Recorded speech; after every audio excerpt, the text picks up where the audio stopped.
صباح الخير او مساء الخير على حسب ما انتوا شايفين الفيديو معانا. هنعمل النهاردة شوية كشري، انما ايه، حاجة كده عظمة، اخر طعامة. ومعاها كمان عيش مقرمش والدقة الخطيرة اللي هي اختراع من الاخر.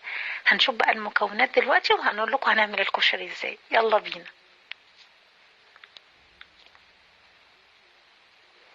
المية اول ما تغلي هنحط المكرونات المشكلة بتاعتنا، وهنحط شوية زيت وهنحط ملح. اول حاجة هنجيب المكرونة الاسباجيتي وهنكسرها زي الشعرية كده او اكبر شوية، وبعد كده هنحط المكرونات المشكلة بتاعتنا زي ما انتوا شايفين. بنكسر المكرونة الاسباجيتي وعليها المكرونات التانية المشكلة. ده طبعا على حسب الايه، على حسب الكبير في الصغير. وهنحط العدس على النار، وهنحط الحمص برضو على النار مع شوية كمون ومع شوية ملح.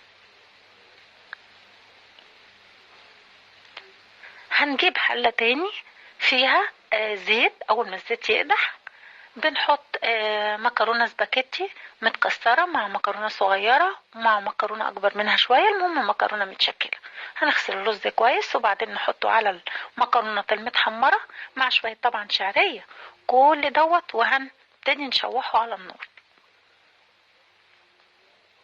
هنشوحه كويس جدا علشان يتفلفل، يبقى كل واحدة كده حبة بحبتها. بصوا التشويح المستمر ده بيطلع الحاجة ايه عظمة. طبعا هنكون محضرين مية بتغلي، واول ما بتغلي هنحطها على الرز بتاعنا وعلى المكرونات المشكلة. هنسيبه بقى اول ما يغلي ونحط له شوية ملح طبعا ما ننساش. اول ما يغلي هنحطه على نار هادية. دلوقتي جبنا نص العدس وحطيناه على الرز بتاعنا والمكرونة المتشكلة، والنص التاني هنسيبه للآخر. جبنا الطماطم وابتدينا نعصرها مع قرن فلفل. هنكون قطعنا بصلاية صغيرة وحطيناها على النار مع الزيت. اول ما تتحمر هنضيف لها الطماطم المعصورة.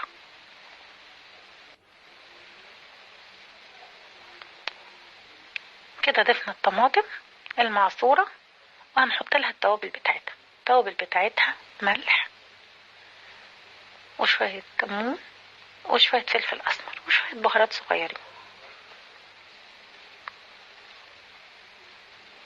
طبعا ما ننساش في الاخر هندق لها نص معلقة توم مفري معاها شوية خل، بس ده هيدي غلوة ونطفي على طول عليه. ده بقى السر الخطير بتاع الصلصة اللي هيخلي ريحتها ايه، تجيب اخر الشارع.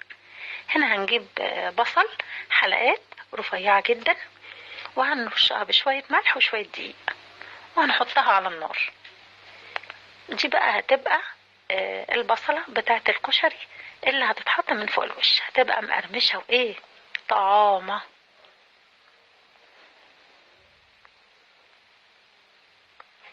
كده اتحمرت وهنبتدي نشيلها ونحطها على جنب.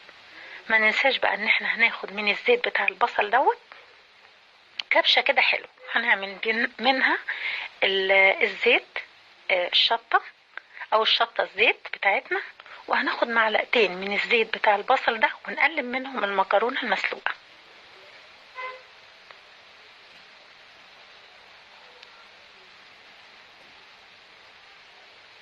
هتطلع مقرمشة وتحفة.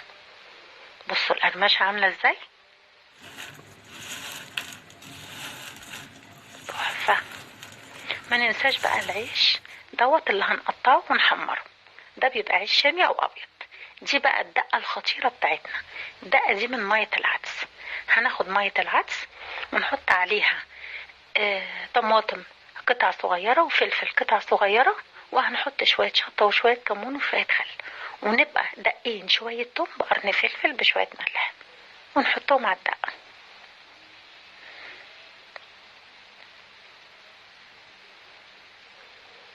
اخر عظمة. طبعا ما ننساش ان احنا هنحط من نفس الدقة دي للصلصة. تحفة.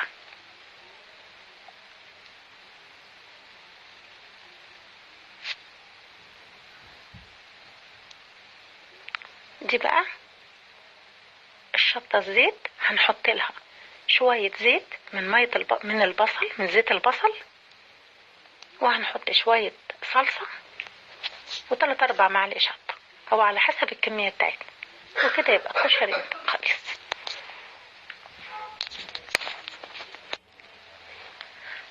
عرفنا طبعا الكشري، بس ما ننساش تكاية مهمة.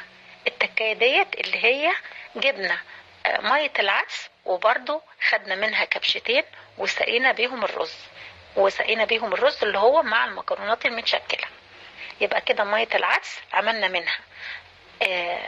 منها الدقة، وحطينا شوية من مية العدس على صلصة الكشري لما استوت، وحطينا شوية منهم على المكرونات والرز اللي احنا عملناه مع العدس.